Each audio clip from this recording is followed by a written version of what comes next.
in Holiday University in Damwas. So there will be 4 Fab Labs probably this year, but around the country we have almost 50 plus Fab Labs across the Philippines, and around the world we have almost 3,000 Fab Labs all over the globe. So to start with, just a brief introduction before I turn you to Ms. Loy. So Fab Lab is from the word fabrication laboratory. Yeah, so Fab Lab or Fabulous Lab, we call it that way. And then a Fab Lab is a makerspace, but we are more than just a makerspace.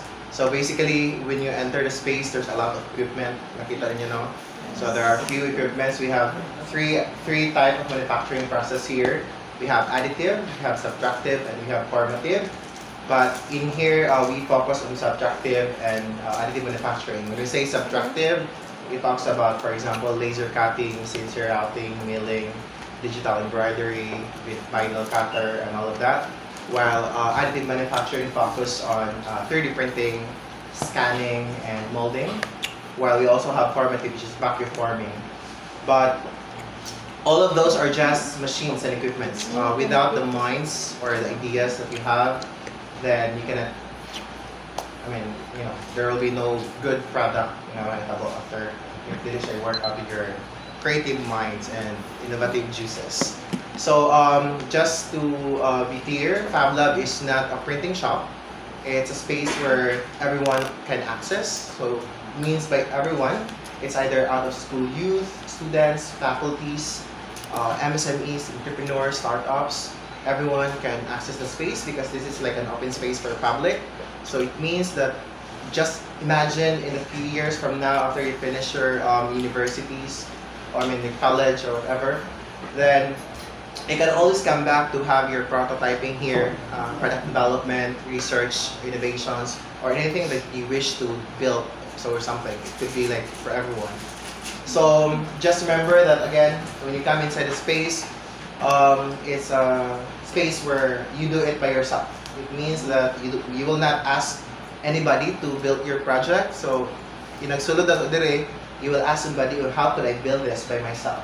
Then we will teach you on how to 2D model, 3D model, how to operate the machine, how to clean the machine, how to maintain the machine and everything. And by the end of the day, you finish your piece by yourself, and then you're able to process everything, like from making the data to printing the data to cleaning the equipment. And by the end of the day, all of the experience that you have, learned from the process, then you can just bring that anywhere and just share also to people. That's how we call this sustainable education.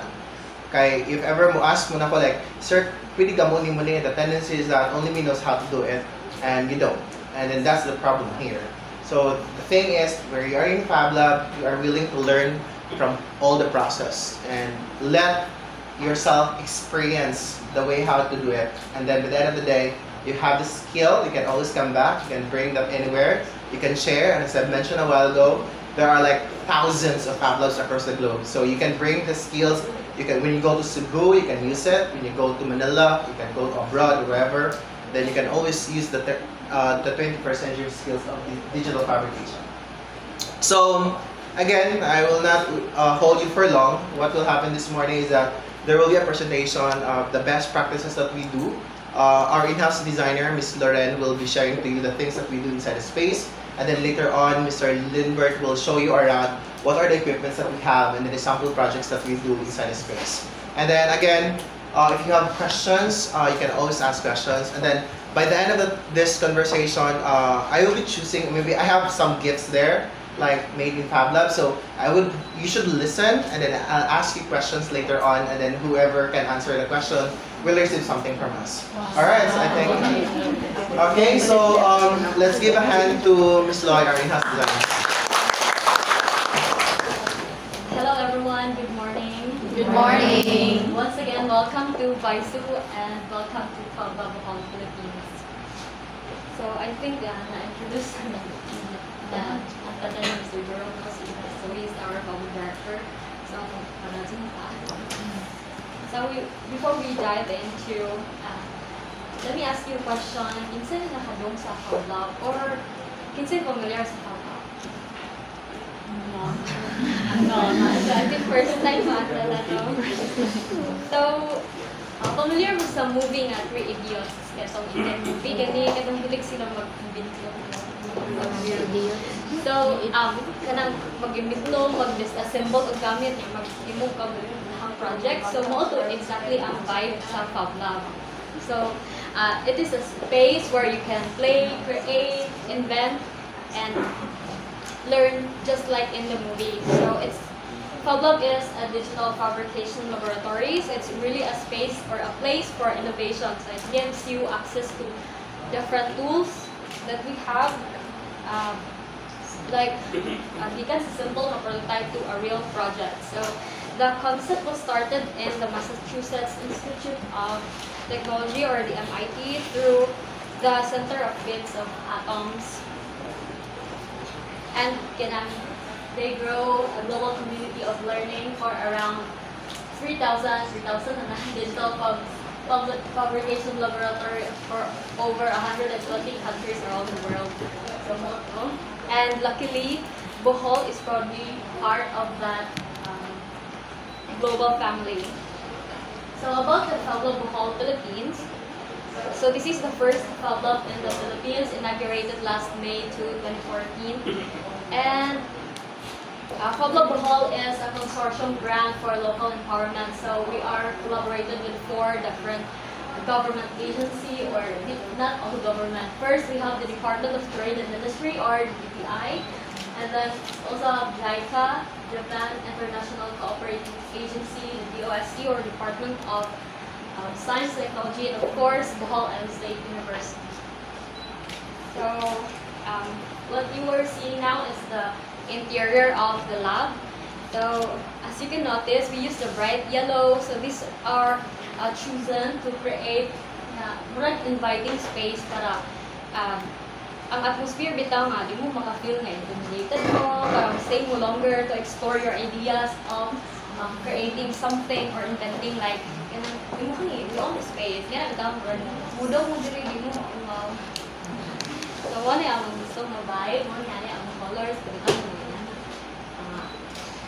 Colors of bangko. We have also the Fab Lab Bohol is the first Fab Lab who is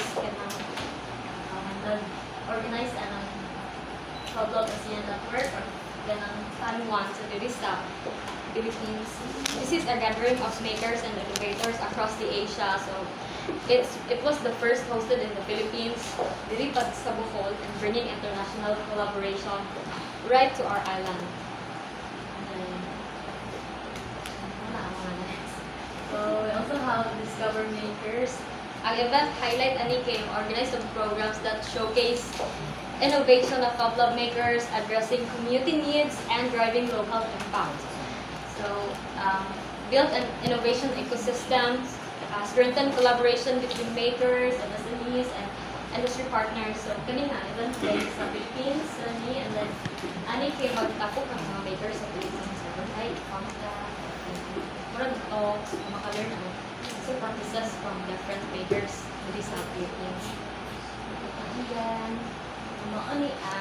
so Fab Lab Bohol celebrates its 10th anniversary, making a decade of innovation, creativity, and community impact. So as part of milestone, we hosted the FabXPH in May 2024. So this is a national conference brought together with makers and creatives from across the country. So the event highlights including design competitions, design talks, hands-on workshops, and networking sessions. Last year, so maybe 10 years old na si Pangko. And then, so this map is showing the growing community of Fab Lab because since 2014, Fab Lab Comunista, nagsaroon kay nanay 49 Fab Labs and Digifabs and makerspaces in the Philippines. So nagka-grow pa na, and then 26 of that are registered in the Fab Foundation. So 23 na sa Bohol, 23 sa Luzon, and then 16 from Visayas, and 10 sa Mindanao. So itong sa Bohol, natin 4 na dito. Si Baisumay, Bais Kalapit, and Kalihan, and then si Chinyo. So, as a creative and innovation hub in the Philippines, we are the first UNESCO Global Geopark. So, Pobla Bohol serves as the bridge between tradition and innovation. We empower communities to create world-class products inspired by the island's rich heritage.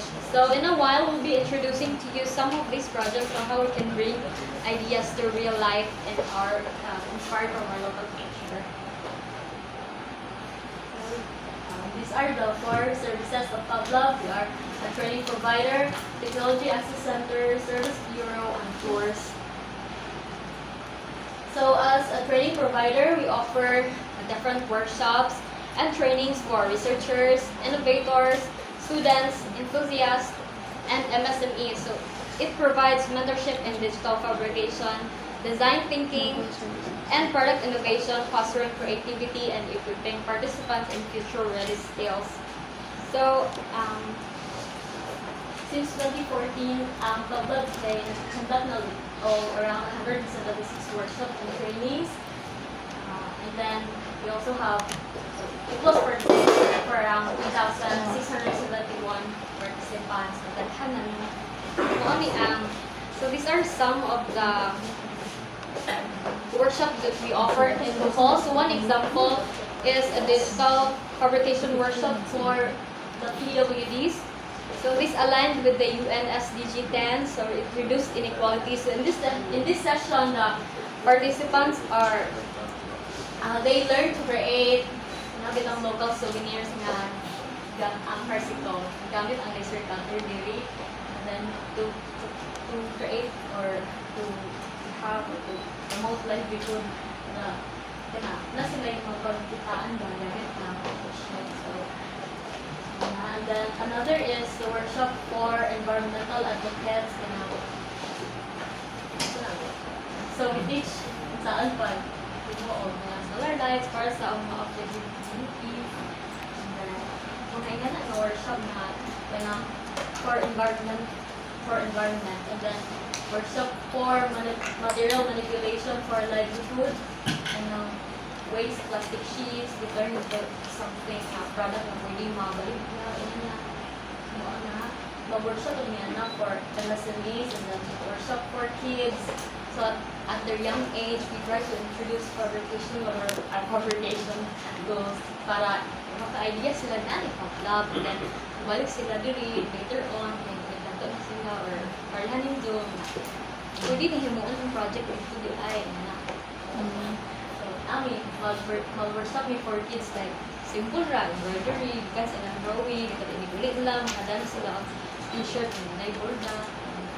And then, for workshop for youths, ani are mostly itong mga na-mention ni sir, like itong 3D and 2D, or simple digital design, or 3D, or how to use the machine, and then related to the workshop for academic and researchers. So, ang workshop is, ay na for design thinking process, so, or basta workshop na related na sa pagbabago ng mga tabang kita sa capstone. Yan na. So, which will help us really magamit sa exam research. And next is as a technology access center. So, Pobla provides access to digital fabrication tools.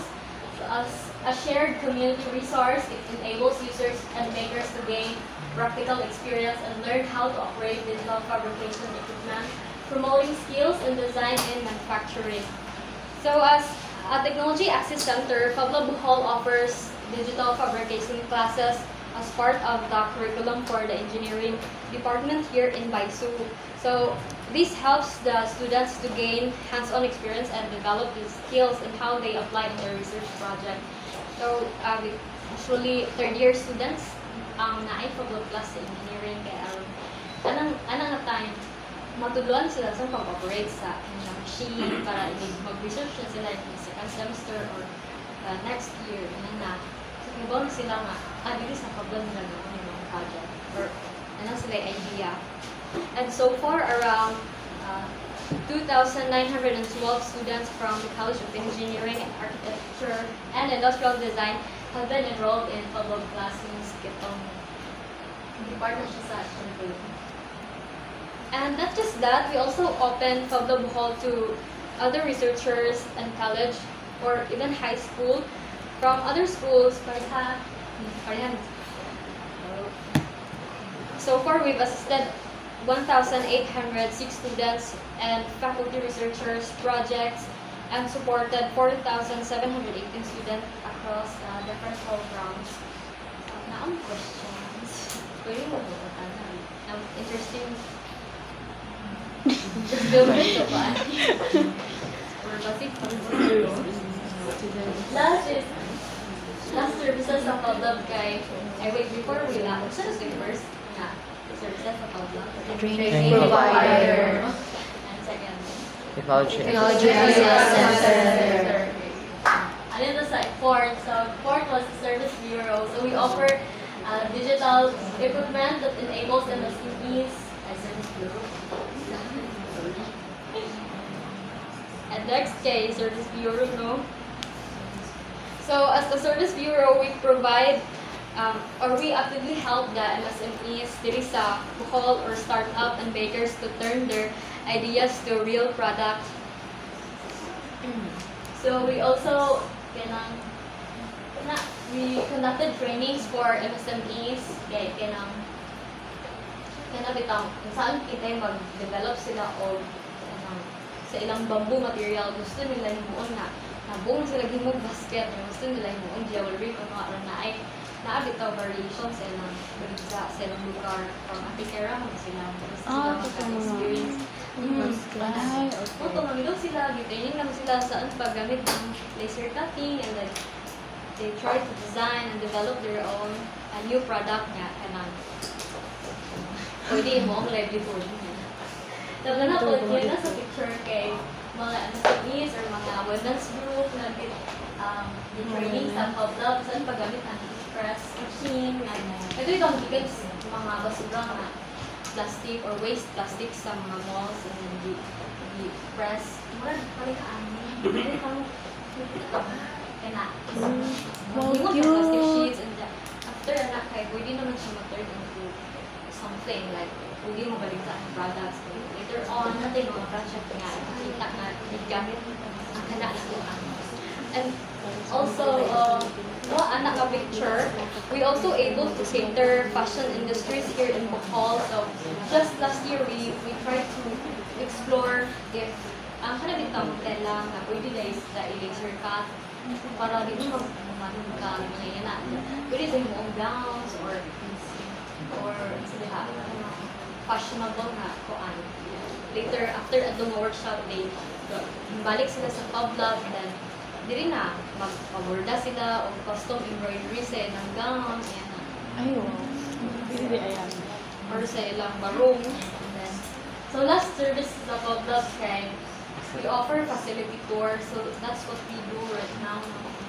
So ang kani nga goal is para ma-showcase ang capabilities sa digital fabrication equipment, sparking interest among MSMEs or students, or researchers, or makers, or anyone who is interested in PhilLab. So, sa isa ka tuig, we cater almost or around 1K per year, no? Na gikan sa lain-lain nga part sa country na and just last week na ami kanang visitor gikan sa Korea. Dila kay kanang various universities dito. Dila kay kanang mga Pilipino ang tinisita ani kay tanaw sila ang sinas PhilLab natin. Kanang mga PhilLab sa buong Philippines, they also visit here first sa PhilLab yung benchmark sila o kinsa pag-start ang PhilLab. Naan sila ang machine. And that's why also conduct me on tours para and then let me show you some of our success stories and best practices here in the lab. So first we have the Wiki House. So this is a disaster shelter made of precision laser cut or marine plywood using the CNC milling or hook machine. So kani kay gikat ni ang parts and each part niya sumpay-sumpay para mahimong isa ka disaster shelter house. 2 weeks na sila cut, and then murag 2 days na di-assemble. Murag way, lansang yamin, murag interlock. Karon kay, naay machine sa pa-vlog mo, mo ihana, magka-create or makabuild na upload or type na first one or mabuyan sa bitaw.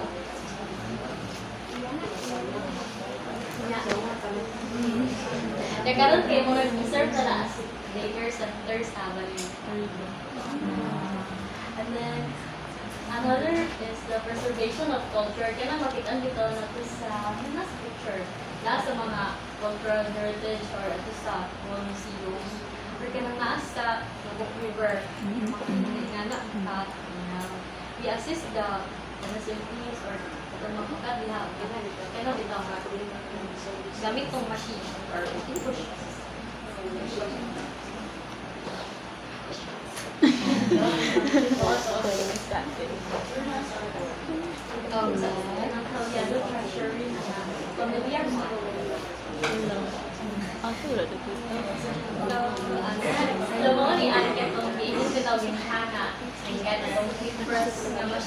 So, i-develop na nga machine, di kan sa laing machine, ani sa pang-lab.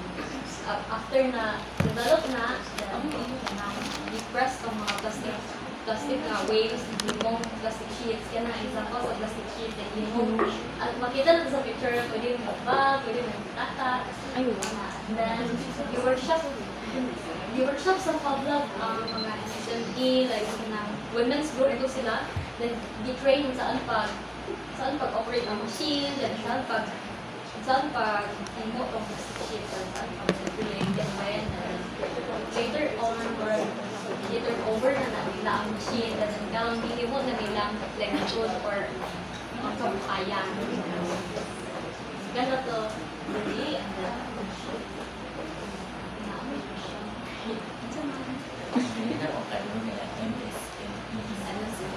ang MSME is micro, small, medium enterprises. Kana ang mga small businesses or yan na mga negosyo diri na sa mga bilaran or sa ating lugar na may negosyo. Or nga din, para na naturas. Kanya na sila pwede sa ulit sa MSME. Milyones na mga makikita. Kana mga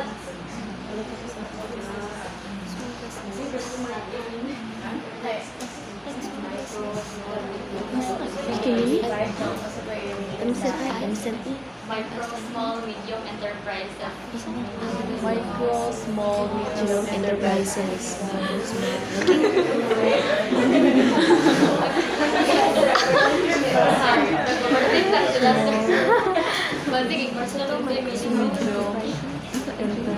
Enterprises. Okay na ako. Yes. Or muna. Mga success stories din sa atong uban maker, ang Chloe, so they are the organized women group in Calipit, Tagbilaran. Sa mga nila na-mention giniha, so sila tong women's group na gituluan sa pablo bitaw, sila tong first nga, saan pag kuan manipulating plastic sheets, yung may mong product, himuhimuan sila bag, di baligdan nila, pero mostly ilang baligdan is katong raw nga plastic sheet, then na mo palit ito, kasi kanang na interested na ay hapon mo ang product, so bali, luhay na ang ito. Kaya nga, women's group, murag, mo na ilang trabaho. Mo na ilang source of income ka. Then, another community taker, so kini si Maricola or the funny kanang hindi ka na itong plastic sheet niya. Parang naka-idea si Daba nga, what if maghimo ko ani o bag nga brand. Kani mahal ka doon na itong bag. So, ganang, ano to, hindi ka na sa idea nga plastic sheet, nagamit ko dyan, develop of personal brand. So, as the other, itong jewelry ang i-develop, can hapon sa plastic sheets.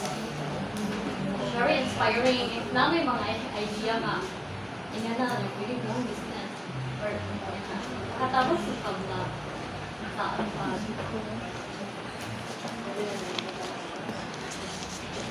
Next. Yes. So, additive manufacturing for medical field. Diba si Pablo, we have 3D printers. Are you familiar with your printers? Yes. Kaya makahimo og actual nga inani. Ka different sa yung sound. Then kaya kay gigamit sila sa kanang medical aspect. So ang Pablo Bohol team nag-train sa install sa 3D printers sa kanang Dalyares Memorial Hospital. They train sila sa pag 3D print o pag-operate and then to help himo og prosthetics. Prosthetics sa kanang wala nabalian o kanang kamot. So pwede maghimo si Inek. Kaya nga ba? Pwede maghimo og kanang prosthetics in 3D print. So, after that to, nagpalit na po si Dalyares sa bilangan sa Dalyares di ay. of 3D printers and then Dalyares di ay. Dalyares Hospital. yeah, prosthetics.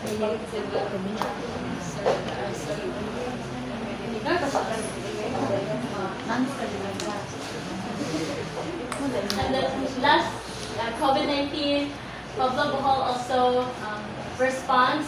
We developed 6,291 face shields, mask buckles, wall covers, swab boots, 5 swab panels, and aerosol boxes or trace desks. So katong pag 2019 nga, 2019 ka COVID-19 years, ang Pablo Bohol was the first nga in response since naman tayo available na facility nga maka-develop dito ano nga mga kuan. So atong time nag-duty sila to respond sa kanang medical kuan diri sa Bohol. So di ba hatag sa mga LGU, ano na gamit ra tong 3D printer of 6 months or pwede siya.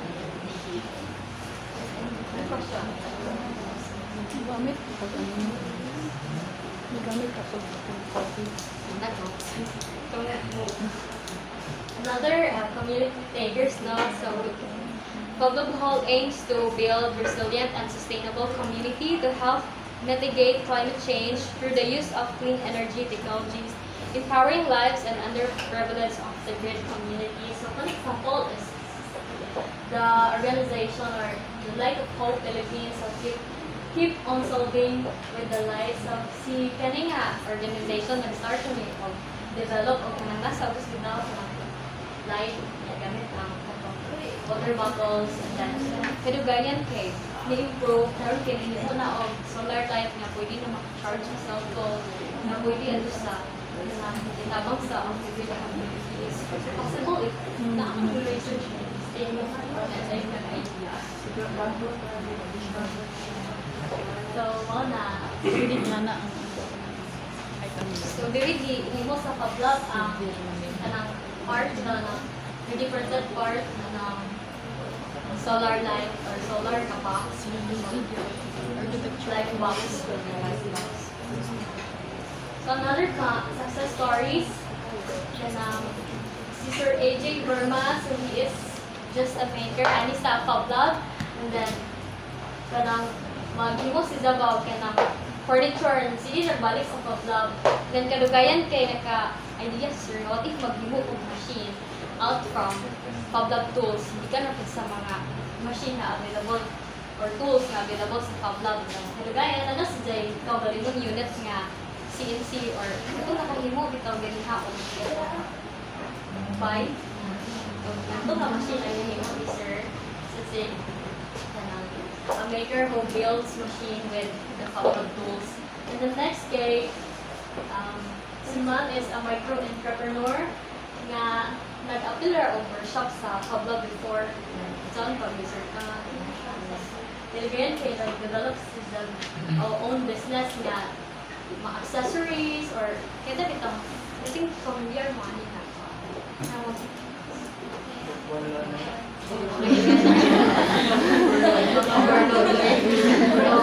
Karon kay data si Mom, I think duha kay that's your cutters, ilahang palit sa gawing machine na nag-negosyo. Ikan ra pud sa ga-abot of workshop. Kanang mga naa diha, ikan sa ilahan.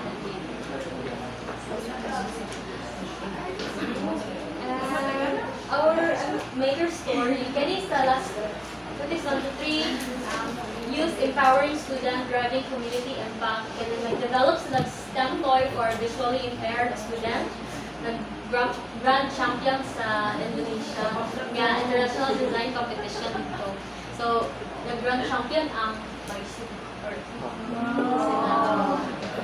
So, pupungan, kamo na po sa noong time, makadadala sa gusto. Kana nga, duwaan is, kato sa mga pagpunta, gabi, kung umay ka ng specific nga, stand toy, kana kitang duwaan na panagila, ba sa niya. And then the tradition with innovation, kana third placer, ang Baisu, katong parole making contest ni Marcos. Kaya na, ang ganang part na kay developer sa Pablab with the help of the laser cutting machine.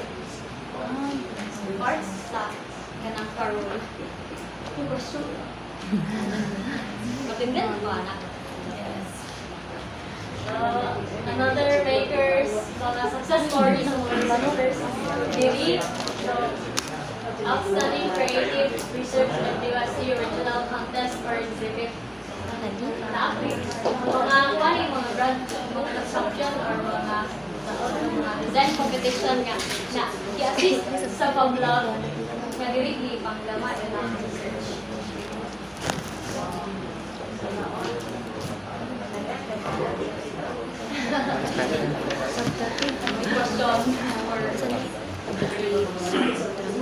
So, mori ang workshop na i-offer. So, sa Pablab, we offer regular workshops on 2D and 3D fabrication and more. So, natay mga basic workshop like ang kung basic workshop kay kato lang ko saan ang pag-design, saan mag-graphics, saan pag-imo o file. More on digital design only, mga ganun, more on the basics. And then, next kay itong advanced or katong more advanced kitong tuduan ang saan pag-operate gikan sa 2D or 3D ang saan pag-remote sa imong file into actual product sa inyo na natin workshop nga good for 1 to 2 days kaya nang first day kay tuduan mo kung saan paggamit ang mga software or mga design software ang saan pag-design and then because second day saan pag-operate saan pag-demo. If you will check the Pablab Bohol Facebook page, ato may mag-regular or post niya na ang workshop. Ubang workshop kay free, kaya naami 2D modeling, 3D modeling to 3D printing. So, anak ko 2 days na, ang first day kay mag-3D model mo, tuloan na, is open to all. So, sa kita nga participant 2D, saan pag-3D, or di ba i-combine ang may 3D scan ang object kani kintahay like so tuluan si kanang participant sa pag 3D scan and then mo i-replicate dito sa 3D printer kanang just check the Pablab Bohol Facebook page inaadto mga workshop na among gibuhat regularly which is kanang open to all so kinsay ganahan mo participate ang question about sa workshop. So, ay pwede din po ganahan mo nga parehas sa high school. Nag-tour po sila diri sa last month and that. Kanang mag-mentor sila saan pag ingani na mo request sa okay. dati na po klase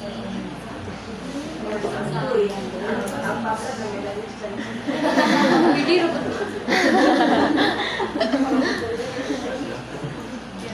natin mga design project nga, interesting project nga, pwede ninyo mag-emo, like, di ba ganyan kay prosthetics for, para sa tao, ganyan natin, prosthetics for babies. So, ang Pablab also explores the additive manufacturing for animals. Di ba, nila kay tao, sanay mga project is sa industrial design student, diri sa Baisu, ang isa sila ang mga disabled mga animal manok pero kailangan ganang tabangan i-design sila og kanang pero makatuna ba project nila Then other projects like outreach for education and hatag og book stand. So kanang book stand dili ra pud kama sa pag-lab gamit ang laser cutting machine. Mga na pamatan some others like kaning gikan sa Uppsala University of Sweden. So like diri student visit sa pag-lab and naghimo og mock-up prototype para sa isang research providing safe water access to the island of Pamalacan, Bohol. And they are awarded as the best research sa ilang country sa Sweden. Diri di-develop ni sa ilang prototype. Nain ka ng wala yung sigara na mag-dili kay na yung mudong bitaw nga gari ko kasi gusto mo sa research at saan pagporma anina na sila idea pero ang idea kay ang saan pag-work ang isa ka design unang ang mga na student today yung high school turbine niya na nag-develop sa gani na process ko on then di sila kita ang saan sila para mas work bitaw so we can assist that we assist researcher nga kanang say forma actual build and then tabangan saan pag prototype pretty sa garan kani na sa kilid high school maker kun na sila ani sa public naguma sila wind turbine sa for public transportation collecting renewable energy renewable and clean energy I think it's out. Diba, guided pa rin sa sila. Naghihimo.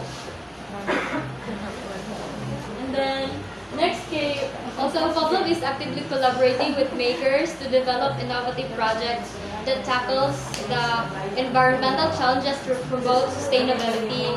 So, kaning nasa kilid kanang alam kay repurposed waste nga stickers and then himo creative nga butang. Kaya itong basura na sa daw pero hindi na siya himuhin na.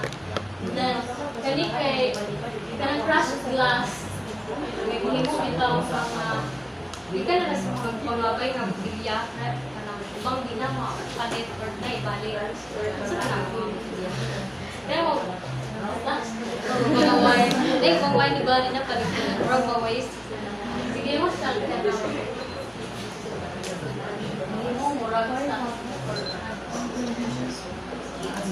cultural heritage simbahan and then also have the interactive talking trash bin so kana kay murag simple sa mga project or simple ra nga idea pero murag dapat impact bitaw kay kana gibutang na sa ato sa elementary school si student kay kanang sag-asa ra mo labay kita sa uy bag ko ni mo na kay tinyot man kita ko tinyot Ipingana ka simple nga idea. Pero nakatabang na mo sa environment like kanang may interested na si kanang bata ba nga mulabay taron kay kanang uy mo thank you man din. Kaya nga na ka simple ang idea. Di na kailangan nga kinagrabihan mo idea para kuyaw. Diba? Simple si Jack pero dako impact. Wala ginagawa. Sana isa, rawag na toy. Learning brain. And then, kanang sensor na moisture sensor. Nga, mo detect sila o kanang ganas. Then, kailangan na ba yung ayan na. Now, questions.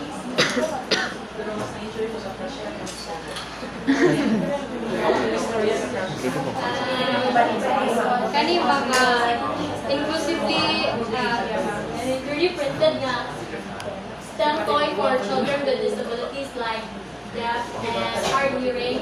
Kani nasa ito bang 3D print ka na basically a toy mura sa matutang kinihang pero kato kay diba pang buta kana kay itong mga disabilities like deaf and hard hearing.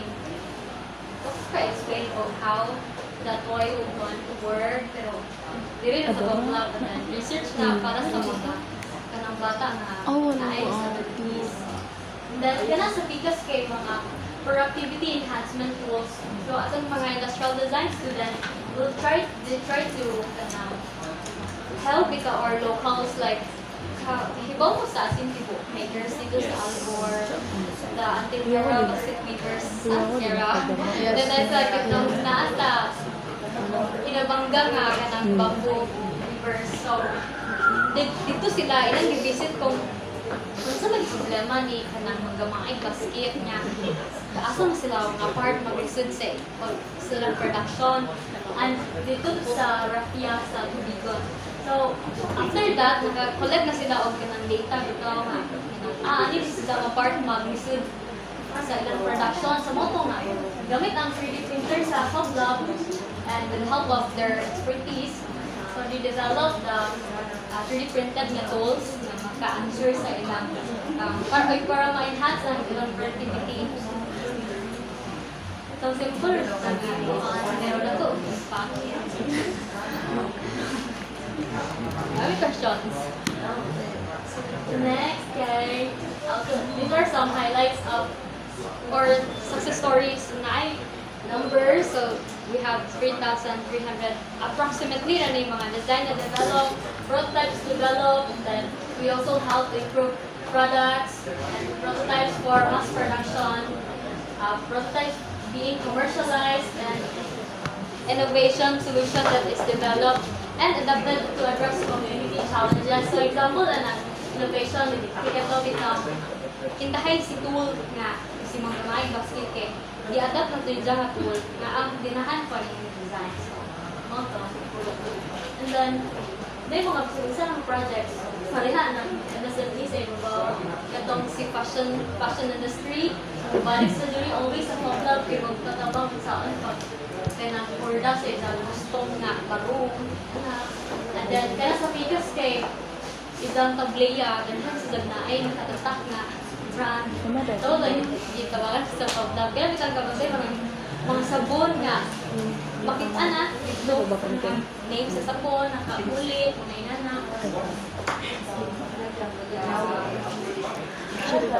Any questions? Next, so this is the FabLab Hall co-working spaces and maker spaces. So, as being mentioned earlier, FabLab is not a printing shop. So kasagaran diri nga machine kay printer man pero dai lahi like kanang additive or subtractive manufacturing. So kanang mo di printing shop pero a prototyping space where at di man develop ng idea and then pwede na ito i-develop sa gawas. So di mo compete sa outside ng mga businesses like business nga na ay laser cutter business na maka-print of cars. We can do that here in the lab pero hindi mo daw to client kay di mo compete sa gawas. Dapat dili mag-start pag-idea sa isang business and then ganahan si client magpa-mass produce ani. So amo ihatag adto sa kanang sa gawas na pwede na. So makatabang ka sa pag-develop silang product as well as makatabang sa gagmay negosyo or MSME sa gawas nga mo develop ko nilang negosyo. So, FabLab is community focused, so we're deeply integrated with local communities, educational hub, so offering STEM education and leadership, economic drivers, supporting entrepreneurship and local business.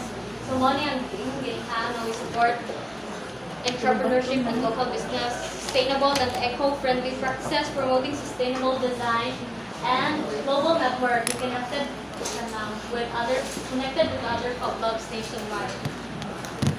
So together, let's design, create, and inspire. Thank you everyone for listening. Ayaw kalusok pag-follow sa Facebook and Instagram. Para if ganahan ko nga stay updated kung kasi ang mga mo hindi man ma-explain na tanan kasi na mga dami mong browse kung ito if interested lang. And then I think na ay facility tour after ani so ay na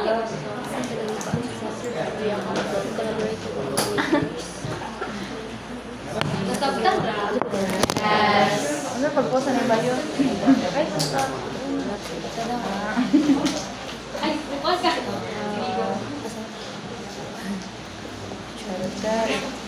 Bawal.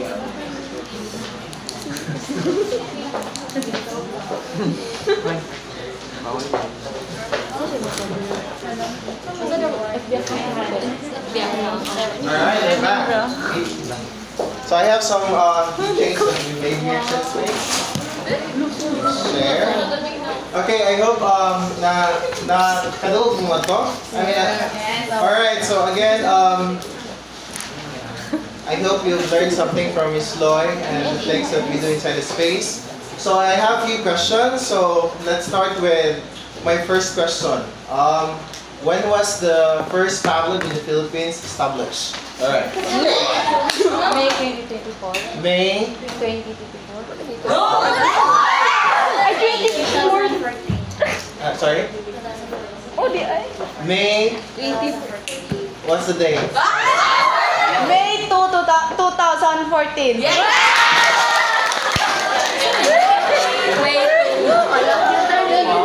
Okay, so again, the first Fab Lab in the Philippines was established last May 2, 2014. And then during the inauguration, the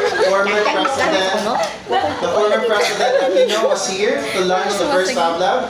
So Fab Lab Hall has been visited by ambassadors, presidents, and different institutions across the globe. Okay, the next question is, what are the 4 cooperating agencies? Department of Trade and Industry, Ala ko. Bola Trade Bukan University, memorize. Kapag galapi. Hindi ko yan. sa kanang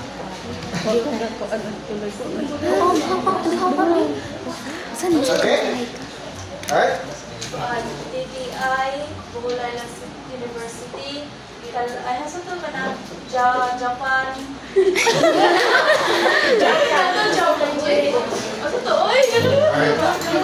DTI,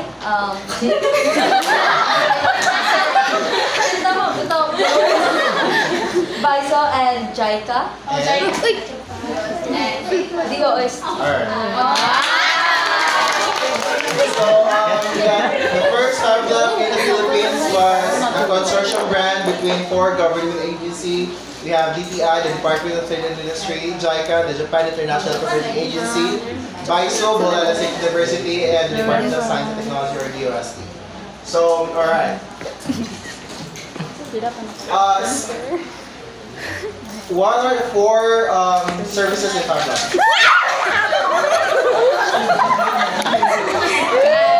Training provider, technology access, center, service bureau, facility tour. Alright.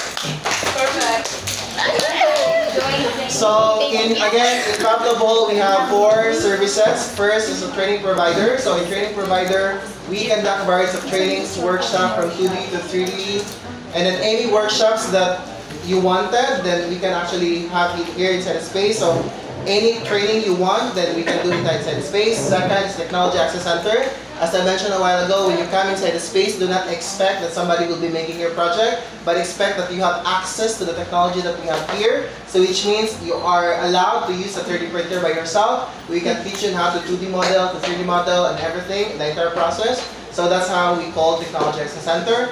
Third is a Service Bureau, which means that we allows all the micro, small, medium enterprises or entrepreneur, startup to run for small-scale production. Even Fab Lab is a platform for prototyping, which means that, for example, in the future, you want some piece of it, like 10 pieces, 20 pieces, then you can start here inside the space. As long as the machines are available, the schedules are not fully booked or whatever, then you can run small-scale production inside the space. And then lastly, we facilitate tours or educational tour like this, so everyone can access or request that we wanted to, go around, learn from the different machines that we have. Then that's our 4 services inside the space. All right. Can you cite at least 1 machine for a subtractive equipment? All right. Laser cutting. All right. So again, we have subtractive manufacturing machines here. We have laser cutters, sensor router, milling machine, vinyl cutter, digital embroidery machine, print and cut machine. All of those are subtractive machine, which means you make something on a certain material. Alright. Next is, what is additive manufacturing? What machine is for additive manufacturing? Alright. 3D printer. Alright, 3D printer. So, in additive manufacturing, we have 3D printer here. So, that's the other term for additive manufacturing. So, 3D print, can 3D print any 3D model. For example, this is me. Hindi nyo maklaro na ako.